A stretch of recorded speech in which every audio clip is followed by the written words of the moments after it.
안녕하세요. 오늘의 제목, 미국 증시 왜 갑자기 무너졌나?입니다.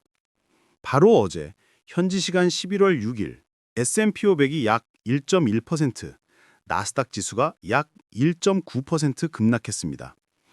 하지만 단순히 하루의 조정이 아닙니다. 지금 우리가 주목해야 할 것은 왜, 어떤 흐름 속에서 이런 일이 벌어졌느냐 하는 점입니다. 오늘은 투자자 입장에서 꼭 알아야 할 세 가지 리스크와 실전 대처 팁을 차근차근 풀어보겠습니다. 최근 시장을 이끌던 기술, 특히 AI 섹터가 한풀 꺾였습니다. 엔비디아, 마이크로소프트 등 대형 기술주들이 일제히 하락했습니다. 이유는 명확합니다. 첫째, AI 관련 기업들이 기대만큼 빠르게 수익을 내지 못할 수도 있다는 경계감이 커지고 있습니다. 둘째, 밸류에이션, 즉 주가 수준이 너무 높다는 지적이 잇따르고 있습니다. 지금의 주가가 과연 정당한가? 투자자들이 스스로 질문하기 시작한 겁니다. 이로 인해 기술주 중심으로 차익 실현 매물이 쏟아지면서 시장 전반으로 하락세가 확산된 것이 첫 번째 요인입니다. 두 번째는 실물 경제 신호입니다. 최근 발표된 자료에 따르면 미국의 해고 규모가 2003년 이후 최대 수준으로 늘었습니다. 동시에 정부 셧다운 여파로 공식 고용지표와 인플레이션 데이터가 늦어지면서 시장이 불확실성 쪽에서 움직이고 있습니다. 여기에 기업 실적 경고까지 겹쳤습니다. 배달 플랫폼 도어대시를 비롯한 주요 기업들이 향후 실적 둔화를 예고하면서 투자자들은 성장이 과연 이어질까라는 의문을 갖기 시작했습니다.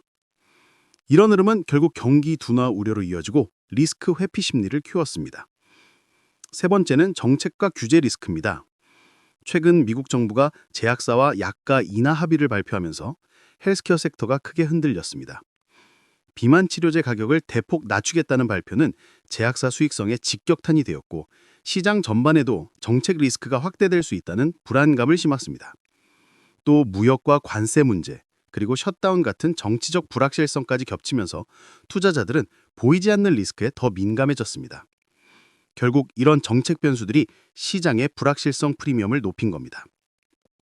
정리해보면 이번 급락은 밸류에이션 조정, 실물 둔화 신호, 그리고 정책 불확실성이 동시에 작용한 복합 충격입니다.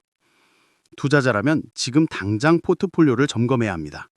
기술과 성장주 비중이 지나치게 높다면 일부 이익을 실현하는 것도 방법입니다. 기업들의 실적과 고용지표를 꾸준히 확인하고 약가나 규제 같은 정책 이슈를 주시해야 합니다. 동시에 현금이나 단기 채권 비중을 일정 부분 확보해두면 변동성 구간에서도 유연하게 대응할 수 있습니다. 하지만 변동성은 시장의 적이 아닙니다.